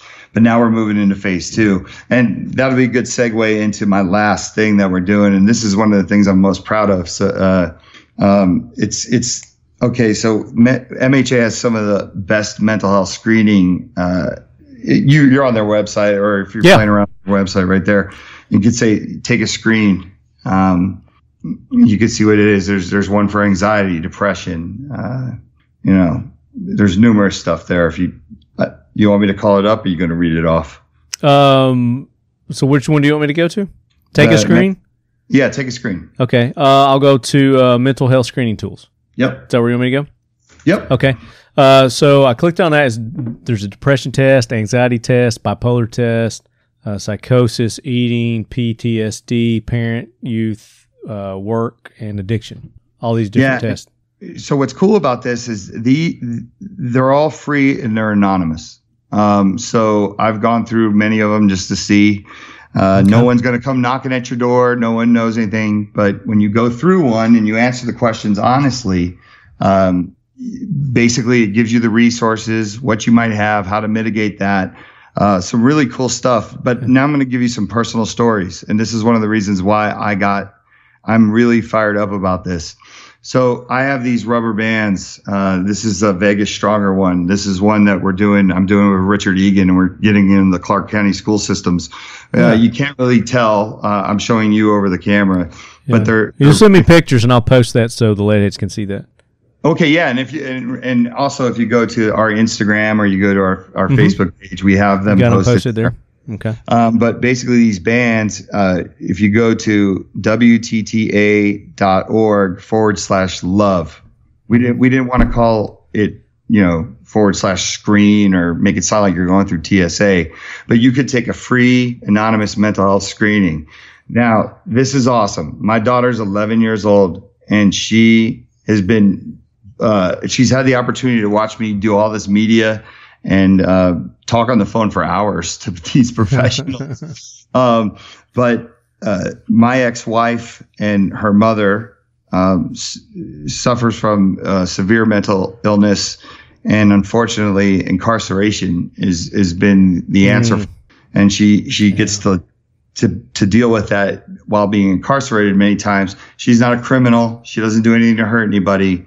But there's something wrong, and when it gets to that point and it's too far and there was no help, that's usually where people nowadays go to get their help, is prison or jail, because they break laws that they really shouldn't, but nothing that hurts anybody. But so it's special for me and my daughters, right? Sure. Because they get to see that their father cares. When my ex-wife is okay, she is a great co-parent. We have a great co-parenting plan, and it's someone that I do call my friend, and at one point we were great lovers. So obviously we have 2 beautiful children. Obviously, yeah. Yeah. So my daughter comes up to me one day and says, "Dad, I think I suffer from anxiety." And I said, "Well, why do you think that?" And she gives me all these answers and what she thinks. And I said, "You know what you should do, honey? You should, the company that, the organization that your father's working with, MHA, you can go to their website and they have take a free screening. No one's going to know it's you in there. Just answer the questions honestly. Don't answer them to where you think there's a person on the other side that wants to hear what you're thinking. Answer them honestly. Don't think about me. Don't think about anything else." 3 days pass, right? She comes up to me. She's like, Dad, I took that. I forgot to tell you, I took the screening. I said, "Well, what did you find out?" She said, I suffer from mild anxiety. She had the biggest smile on her face. And it was because she actually thought she had anxiety, basically a stronger case of it, right? Yeah. What was cool about it, I got to talk to her about it. I said, well, isn't that cool that they tell you what to do for it now that you've recognized it and you know it's only mild? Yeah. And it just was like this weight was lifted off her shoulder that like, okay. Well, she understands. Yeah, it's like, when you look down at your skin and you got this condition going on in your skin, but you don't know what it is. And then you go to the doctor and they tell you what it is, and then it's like, oh, that's just, you got poison ivy. Here's some cream for that. Right. I mean, it's not that simple, but yeah, I mean, it's like, oh, okay, phew, I thought I was, my arm was going to get gnawed off, so. But you saying it's not that simple, but it makes life simple. Like once you get through it and you know that you're okay, you know what I mean? Like, right. and I understand what's going on now. It's right. just, it's that fear of the unknown is what causes a lot of anxiety. It's like, oh, I understand what's going on now, so. And it's cool because sometimes the parents are the problem, right? Like God bless my uncle and my grandfather. Those are the two male role models in my life. But if I would have came to them at 11 and said, hey, I think I suffer from anxiety, they meant well, but they would have said, I'll show you anxiety, like knock it off. Like now is anxiety a mental condition? Yes. Is it a mental health? It's considered a mental illness. Yeah. People, okay. I mean, and here's the this is what's, all right. There are people that suffer from anxiety so bad that they feel like they're having a heart attack. Mm-hmm. Yeah. Yeah. Yeah. And then this is something I want you to think about, especially everyone that's listening. When you go to work and you're in your office or, the office that you work in, your coworkers, and you say, look, I feel sick. I feel like I'm going to throw up, or you're sneezing everywhere and you have a fever. Your boss is like, get out of here. Like, go home. Don't make everybody else sick. Mm-hmm. You go into the office and you suffer from high anxiety, and maybe you have an attack at that moment and you feel like your heart is about to come out of your chest. And you say to your boss, I don't know what's going on, man. I just got to get out of here for a second, or I got to go walk out to the parking lot. You know what they say? Sit your ass back down. And a lot of time, yeah. Mm-hmm. Yeah, and that's where we got to get to as a society. And that's one of the reasons why I want to do this outreach. And like these bands to me mean a lot, because it gets people talking about it. And I think that, like my daughter now, she will share that story with a friend. If the friend and then talk about it, she can say, well, you should go on this website and go here, or here's this band, check it out, go here, learn about yourself. You don't have to go talk to a parent that might be part of the problem. And not everybody does have a friend that they could talk to, or an amazing partner or wife or a family member. You can go on there and find out what it is, and then how you can mitigate it. And that's what's really cool. And then there's also resources on there if you go through, depending on where you are, that'll show you where to go. Let's go to another story that even makes this better. I have another family member that I asked to go on there and check it out. Well, I didn't, she was helping me with some of the stuff on the website and everything, the verbiage. And she went on there and she didn't like what she saw when she went through one of the tests. Oh, really? Okay.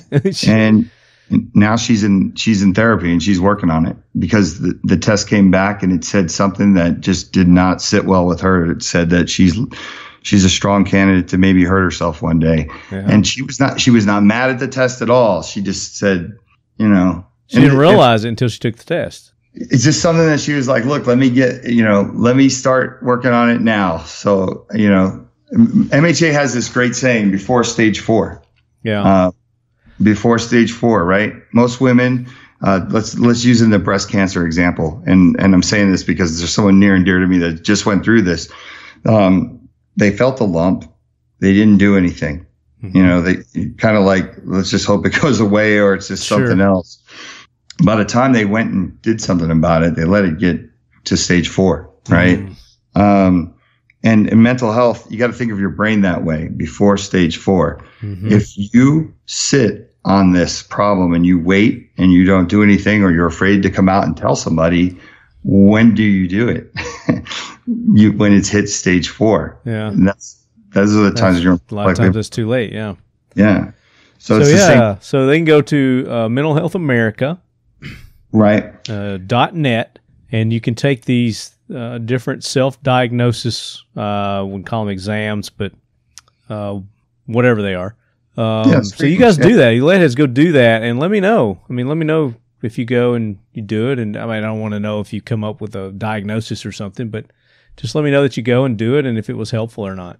Yeah, and listen, it's not for everybody. Some people are going to go through those things and they're going to be like, whatever, you know what I mean? But like, you got to use the examples that I just gave you. If I didn't see it work for my daughter, and that's the most important thing. That's my religion. No, absolutely, yeah. You saw it firsthand. Yeah, there's something I want you to do too. If you go to the WTTA.org. Mm-hmm. Oh, by the way, these bands, like I said, we're getting them into the schools. Like these are things that we're giving away for free to get people to go get checked out or get on there. So, but go to the WTTA website and there's a place called Share Your Story. Yep, I see it right here. And then underneath that, like if you click on it, Shared Stories. This is pretty awesome. I'm going to have a whole series of this is from a special ops guy that I met in Denver that was watching me speak at an event. One of the cool things about the position I'm in right now, and by no means am I an expert or some kind of great speaker, but I have people literally contacting me out of the blue, just telling me their story. And I think it's pretty awesome. And I think that's another way we're going to change mental health in America is, I got people coming forward, telling stories because I own a gun company. And if I'm up here sitting and talking like this, people feel like it's a safe space. Like, okay, this guy's not going to screw me over and is only going to give me. You can relate. There's something, something relatable. Yeah, absolutely. So, there's that letter from there. And I think that's going to resonate with a lot of people. Yeah. Definitely. So you guys go to WTTA, you read the letter from our founder, which is Mike Sodini. That's not the letter I was talking about. Well, no, I'm just saying you start off there, then there's About Us. Then you go on over, there's Contact, there's Donate, and then the very far right, there's the Share Your Story. So you can go there and read the shared story and then share your own story. Right. And the reason why I love the Share Your Story because, and there's going to be more to come. I was talking to somebody in Massachusetts the other day that's writing a really good one for me. Because I want to hold the MHA just as accountable as they want to hold us to change and the language, right? Mm-hmm. So like when Joy Behar gets on The View, I'm like, ooh, I'm telling. And I call the MHA and I'm like, somebody do something about her because she's doing something silly, right? And it's the same thing. If I hear a story that I don't like, which I heard one from this gentleman who was brave enough to come forward with his son. His son suffers from depression and what was awesome is I was like, if you could put that in writing for me and I'll take it anonymously. I can give it to the MHA and they could see the issues that we're all having. He actually got back to me. He presented it to his son because he's like, my son's actually a better writer than I am. But his son got this feeling of like, yes, this is awesome. Like somebody's listening to me. I could be part of the solution. Right. And that helps everybody. But that's another cool thing about this WTTA website. And all those screenings are actually, we're working to bring them live within our own site. So no one has to leave the WTTA site. Yeah, I think that would be good. Yeah, definitely. Yeah. I'm kind of jumping the gun telling you guys about the screenings and the bands, but I'm excited about it. Everything I do, I don't listen to anybody that tells me to wait. Well, I mean, that's part of it. You got to let people know that there's something out there right now that they can go do. And, that with mental health, sometimes tomorrow's too late, so it's good that you're telling people now. Definitely. So guys, definitely go check out walkthetalkamerica.org. Read Mike's story there. He tells you everything that he talked about, probably more in his story there. And then share your own story. And then get in touch with me, talkinglead@gmail.com, and put WTTA in the subject matter. And let me know if you guys have suggestions, you have thoughts, what you think about it. And if you want to get involved, let me know there as well. They've got Contact Us and Donate there, but I want to hear from you leadheads. So send it to me, talkinglead@gmail.com. WTTA in the subject matter. And if you've got a story to share, also share that story with me. I won't read it on air, I promise. But if you give me permission, I will share it with Mike. And, that's something that at that point we could take from there and decide what needs to be done. But everybody knows somebody that's suffering from some sort of mental illness, whether it's depression, whether it's PTSD, anxiety. Geez, I didn't even know anxiety was in that category. Yeah. As well. But yeah, so look forward to working with you on this project, Mike. This is going to be something that definitely Talking Lead is behind 100%. And we're going to get on board. We're going to get the Leadhead Brigade on board.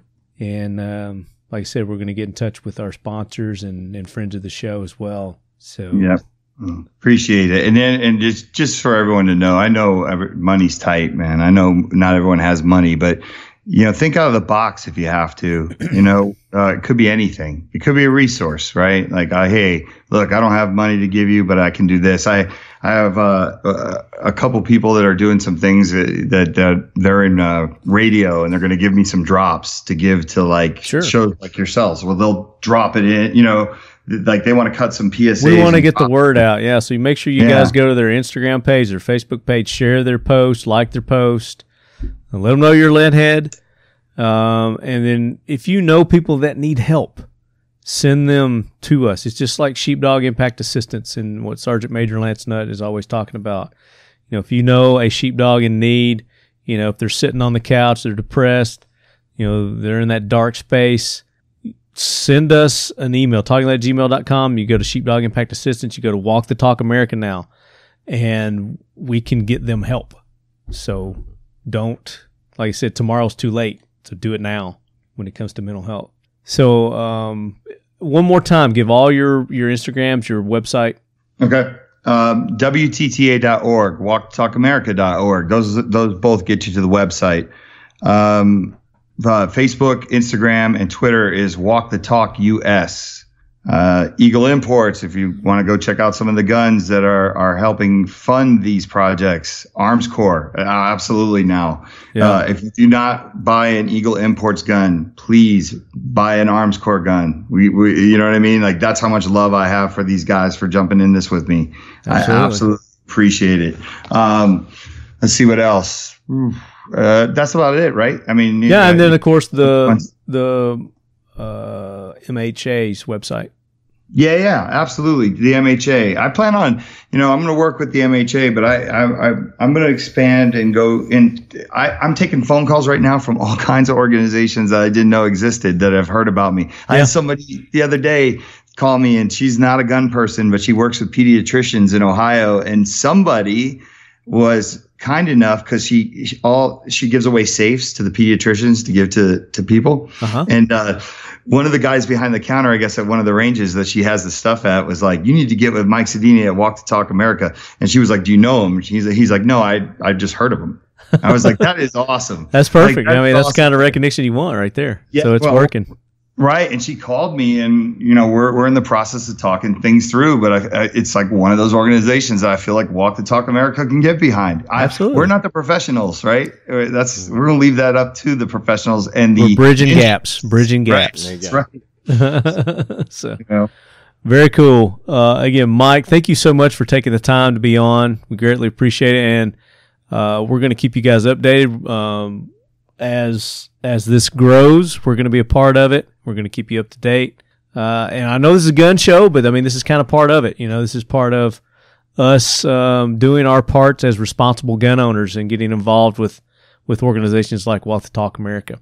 So do it. And also do this, Leadheads. Make sure that you support those that support the Talking Lead podcast. Awesome companies like the official optics of Talking Lead, Right On Optics, RITON. Check them out at rightonoptics.com. X-Steel Targets, xsteeltargets.com. They make awesome AR-500 steel targets. Modern Spartan Systems. Don't just clean your firearms, optimize them with Modern Spartan Systems line of oils and cleaning solutions. They even make products for your engines. The TVT green oil additive. Check them out, modernspartansystems.com. Kel Tec Weapons, known for their awesome bullpup rifles and shotguns. They even have great handguns as well. KelTecWeapons.com. 1776 United, the official swag provider of Talking Lead. Go get your Talking Lead t-shirts, your Leadhead Brigade t-shirts, patches, and our tumblers are coming soon with a new logo. I'm hoping to get those before the end of the year, but we'll see. Until then, you guys go to dip123.com/Talking Lead and get your Talking Lead Evil Black Assault tumblers at Dipstick Hydrographics. That's dip123.com/Talking Lead. And Pioneer Arms Corps. If you guys want some awesome, well-made AK-47s, go visit pioneer-pack.com. Check out their line of AK-47s, rifles, and pistols. And they are also the sponsors of Talking Lead's AK Corner, which is coming up in our next episode, guys. We're going to be giving away another one of their awesome Hell Pups, Pioneer Arms Corps Hell Pup AK-47. So make sure you tune into that. Jim Fuller will be our guest. It's going to be a great show. You don't want to miss that one. And then, of course, coming Thanksgiving, the Talking Lead annual Black Friday Cyber Monday show. This will be our fourth special bonus show that we do during Thanksgiving. We're going to have awesome deals from companies like Prime One Camo, Obsidian Arms, Tactical RX, Modern Spartan Systems, Right On, X Steel, Kel Tec, all of our sponsors, 1776 United, Operator Coffee, Altai Boots, and many, many, many more. So make sure you guys put that in your calendars. Thanksgiving Day is when that special Talking Lead Black Friday Cyber Monday show drops. So that does it for another episode of the Talking Lead podcast. As always, Leadheads, keep your loved ones close. Firearms focus. And walk the talk, America. Leadhead Brigade, do it.